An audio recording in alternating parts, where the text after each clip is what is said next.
Hello dear friends, so once again welcome back to my YouTube channel Sudhir defence academy.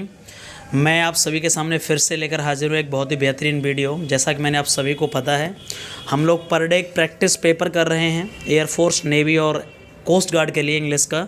और मैं per day मैंने आपसे promise किया है कि हम पैसेज करेंगे, तो उसी सीरीज़ में आज थर्ड पैसेज करने वाले हैं। और ऑलरेडी मैंने पैसेज की जो PDF कॉपी है, आपको पता हो शायद, मैंने टेलीग्राम जो चैनल है उस पर सेंड कर दी है, तो प्लीज़ आप वहाँ से जाके PDF कॉपी डाउनलोड कर सकते हैं। और जो मैं पेपर सॉल्व करा रहा हूँ वहाँ से पेपर, या मतलब मेरे पैसेज जो सॉल्व कराए हैं, आप वहाँ से उनके पर डे के बेसिस पर आंसर की चेक कर सकते हैं। 2 पैसेज मैं ऑलरेडी कर चुका हूँ, आज थर्ड पैसेज आपके सामने होने वाला है उसी PDF में से। तो प्यारे साथियों, पैसेज बहुत अच्छा है, आपको ध्यान से देखना होगा और हम लोग टाइम वेस्ट ना करते हुए सीधे चलेंगे। और इस तरह से आज मैं बताऊंगा पैसेज कैसे करना होगा। तो पैसेज कौन सा होने वाला है? थर्ड पैसेज है। चलिए सर, सबसे पहले पैसेज सर किसके बारे में है, क्या है, ये मैं नहीं बताऊंगा, आपको डिसाइड करना है। और ये प्यारे साथियों एक ऐसा पैसेज है कि इसको आप बिना पढ़े हुए या डायरेक्ट क्वेश्चन पढ़ करके सॉल्व करोगे तो 100%। कुछ पैसेजेस ऐसे होते हैं, इनका कोई भी ऐसा शॉर्ट ट्रिक आप 1 सेकंड का नहीं कह सकते। हाँ, एलिमिनेशन मेथड आप यूज़ कर सकते हैं, कौन सा ऑप्शन नहीं हो सकता वो यूज़ कर सकते हैं, लेकिन इससे छोटा पैसेज है, इसको पढ़ना ही होगा, लेकिन बहुत ही आसानी से हम लोग इसको पढ़ पाएंगे। चलिए हम लोग स्टार्ट करते हैं। सर ये पैसेज क्या है? If I had been asked in my early youth. थोड़ा सा पैसेज को एक जनरल सेंस में पढ़ा करें, ये नहीं कि मतलब एक सेंटेंस का एक मीनिंग नहीं आया तो बस सर मुझे समझ में नहीं आया। जनरल सेंस का मतलब होता है कि उसका आपको टाइटल, उसका आपको एक क्या रेफरेंस है, मतलब किसके बारे में है, उसका उचित मतलब कंटेंट क्या है, वो कहना क्या चाहता है। यदि हमारे पास वोकेबलरी भी नहीं समझ में आई तो हम कम से कम ये जान पाएँ कि हाँ ये पैसेज किसके बारे में था। ठीक है। If I had been asked in my early youth, यदि मेरे युवावस्था में पूछा जाता। If I had been asked in my early youth मतलब शुरुआत के दिनों में जब मैं युवा था। आई प्रेफर्ड, मुझे क्या पसंद था, to have dealing only with man, मुझे आदमी पसंद थे, मतलब आदमियों के साथ रहना पसंद था, और ओनली विद बुक्स, या मुझे किताबें अच्छी लगती थीं। तो sir my answer would certainly, तो मेरा answer have been in favour of books. किसके फेवर में जाएगा? सर मुझे बुक्स के फेवर में जाएगा। मतलब आदमी भी पसंद थे, बट यार दोनों में आप मुझे प्रेफर करोगे तो क्या आंसर जाएगा? सर मेरा पहला प्रेफरेंस था, किताबें मुझे ज़्यादा अच्छी लगती थीं। उसके बाद क्या बोल रहा है सर, इन लेटर ईयर्स में क्या हुआ, मतलब बाद वाले सालों में क्या हुआ। यहाँ बेटर नहीं है, ये लेटर ईयर्स है। बाद वाले सालों में दिस का मतलब है किताबों से जो प्यार था, has become less and less, वो कम हो गया। इसलिए नहीं, नॉट दैट, इसलिए नहीं लेखक ने बोला I have had so much, इसलिए कम नहीं हुआ कि सर मेरा बहुत अच्छा एक्सपीरियंस, इंसानों के साथ में बहुत अच्छा एक्सपीरियंस था, इसलिए कम नहीं हुआ।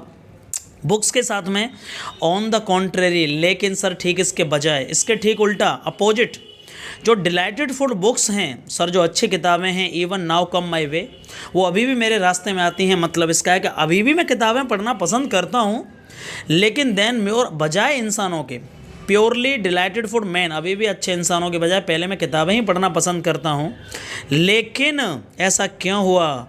बट किताबें मैंने कम क्यों कर दिया? जो चीज़ मुझे किताबों से नहीं मिली बल्कि इंसानों से क्या मिली? But the many bad experiences with man, लेकिन इंसानों के साथ सर जो गंदे अनुभव थे, उन्होंने मुझे क्या सिखाया? नरिस्ट माँ ने मुझे बताया, द मीडो माँ ने मेरी ज़िंदगी का जो पूरा चरागाह, मतलब रियलिटी बताई।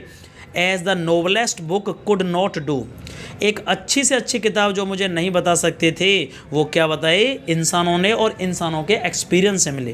प्यारे साथियों, आई होप आपको पैसेज अभी इतना तो समझ में आ गया होगा क्या है, लेकिन मैं बहुत ही ब्रीफली 1 मिनट में ये क्लियरली आपको बता दूं। पैसेज बहुत एक अच्छी चीज़ है और सिंपल चीज़ है, बट उसको आप थोड़े इंटरेस्ट के साथ पढ़ा जाए। इसमें पता है, एक बंदा है जो बोल रहा है कि सर पहले मुझे क्या पसंद था? किताबें। मेरे अर्ली यूथ में मुझे आदमी भी पसंद थे, मतलब उनके साथ रहना, किताबों को भी पढ़ता था मैं बहुत ज़्यादा, लेकिन बाद में किताबों से मुझे क्यों कम हो गया? वो ये नहीं कहना चाहता लेखक, ये बोल रहा है कि भाई ऐसा नहीं कि मैंने किताबें पढ़ना छोड़ दिया है, लेकिन प्यारे साथियों वो बोलना चाहता है कि किताबों से मुझे अभी भी, मैं यार किताबों, मुझे कोई ये कहेगा कि पहले आदमियों को या किताबें, तो अभी भी मैं किताबें पहले पढ़ता हूँ, या पहले मैं किताबों को प्रेफरेंस देता हूँ। लेकिन जो बात किताबों में लिखी थी वो सच्चाई में रियल नहीं निकली। ये मुझे रियलिटी, ये बताओ, किताबों से पता चली या आदमियों के साथ जो बुरे अनुभव थे? ये किसकी बात कर रहा है, आप समझ गए होंगे। किताबों में ये लिखा जाता है कि ईमानदारी एक अच्छी नीति है, यदि आप अच्छा करोगे तो अच्छा होगा, लेकिन रियल में बताइए जब आप अच्छा कर रहे हैं तो क्या आपके साथ कभी हमेशा जरूरी है कि अच्छा हो, आपके साथ बुरा होता है? और ये किससे पता चलता है, किताबों से कि एक्सपीरियंस से? ये पता चलता है प्यारे साथियों, आपको लोगों के साथ एक्सपीरियंस है। तो यहाँ पर उसने बार बार एक ही बात को बोला है कि ज़िंदगी में सबसे ज़रूरी चीज़ क्या है, किताबों के हिसाब से या एक्सपीरियंस?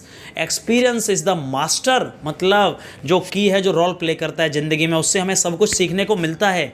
उसके बाद आप किताबें आ सकती हैं। हाँ, किताबों से आप समझ सकते हो कि रियलिटी क्या है, ज़िंदगी कैसे जीनी है, ज़िंदगी जीने का अच्छा तरीका क्या है, लेकिन कौन अच्छा है कौन बुरा है किताबों से नहीं जान सकते। ये आप आदमी के साथ जो एक्सपीरियंसेस होंगे, गुड एंड बैड, आपके जो लाइफ के एक्सपीरियंसेस होंगे, कहते हैं ना भाई ये एक्सपीरियंस बहुत बड़ी चीज़ है, तो वही इसमें समझाया गया है। तो चलिए मुझे पहले क्वेश्चन का आंसर, आई होप आप समझ गए हो तो बताइएगा।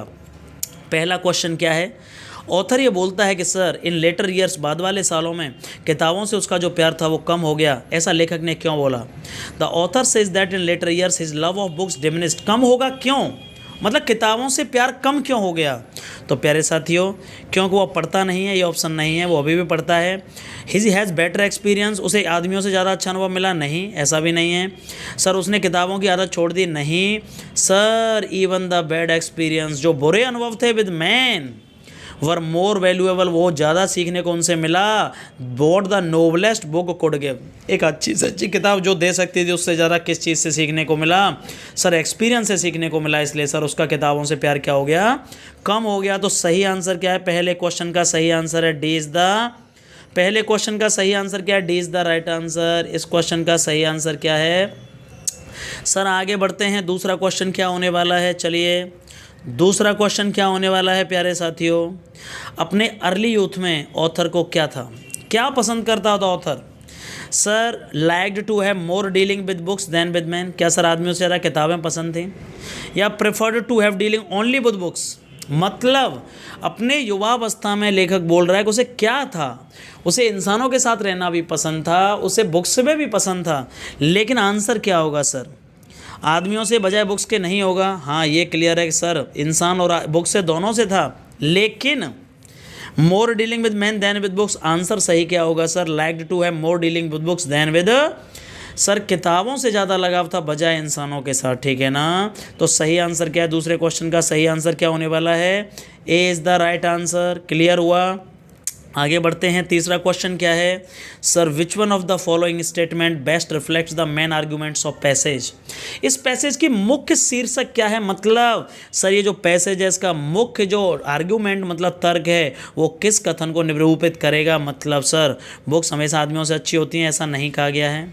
सर देयर आर ओनली, केवल आदमी अच्छे होते हैं किताबों से, ऐसा भी नहीं कहा गया है। सर ये एक्सपीरियंस होता है, मतलब ये अनुभव होता है जो इंसानों के साथ होता है, जो ज़िंदगी की सच्चाई नरिश्मा ने बताता है, सच्चाई ज़िंदगी के असली पालन जो पोहा बताता है, एंड नॉट नेसेसरली बुक्स, जो किताबें कभी नहीं बता सकती वो एक्सपीरियंस बताता है। तो तीसरे का सही आंसर क्या होगा? तीसरे का सही आंसर क्या होगा? सी इज़ द राइट आंसर। प्यारे साथियों बहुत ही अच्छा पैसेज है, शुरुआत में आपको देखने में टफ लगेगा, लेकिन जब आप थोड़ी अच्छी तरीके से पढ़ोगे तो बहुत आसान है और क्वेश्चंस लगाना भी बहुत आसान है। बट हाँ ये एक ऐसा पैसेज है कि डायरेक्ट इसको आप क्वेश्चन पढ़ के आंसर नहीं लगा सकते, इसलिए प्लीज़ रीडिंग करना बहुत ज़रूरी है।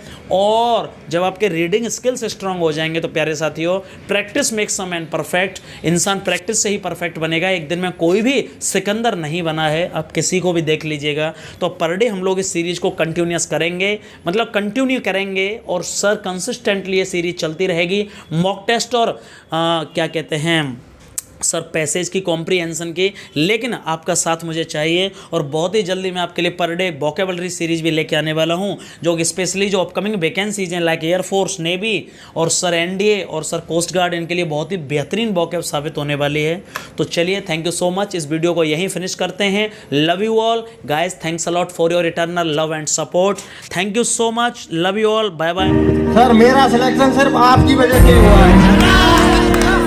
कौन सर मेरे अंदर कौन चीज की बहुत कमी थी। कुछ लोग जो आए मान रहे हैं कि सर ये सर में पहली होती होगा, ये रियल है भाई, ये हमारा जुड़ाव है दिल का एक्चुअली। भाई मैं सच बोल रहा हूँ, जो मेरा सिलेक्शन हुआ है केवल सर की वजह से हुआ है।